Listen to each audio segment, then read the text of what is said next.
I found out my wife was cheating on me with my business partner. So I took everything. I never thought I'd be the guy writing one of these stories, but here I am. My life went from being what I thought was pretty successful to burning everything down in a matter of weeks.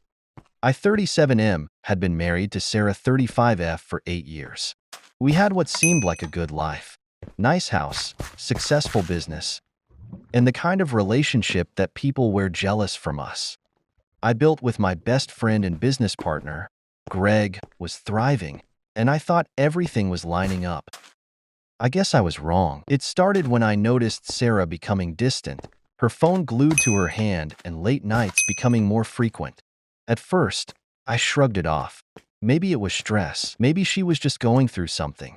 But that nagging feeling wouldn't go away. Something felt off, and I couldn't shake it.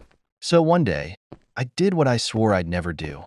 I went through her phone, and there it was, in plain sight.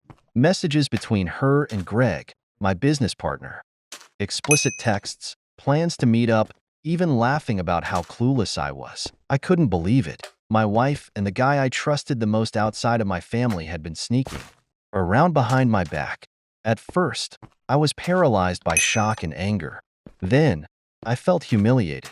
These two people I trusted completely had betrayed me, and I didn't even see it coming. But after the initial wave of rage, I had an epiphany. I didn't need to confront them in some dramatic way. I didn't need to fight or beg for answers. I was going to make them regret it my way. Here's the thing, I live in one of the few states where adultery actually still matters in divorce proceedings. In my state, if you can prove your spouse has cheated, it's considered at fault in the divorce, and the faithful spouse can end up taking nearly everything. I realized I could use this to my advantage.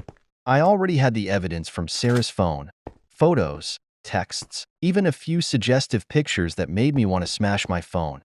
But instead of blowing up right away, I decided to play it cool.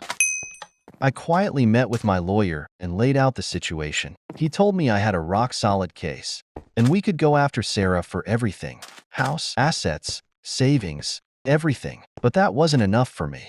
Greg had to pay too. Like and subscribe for part 2.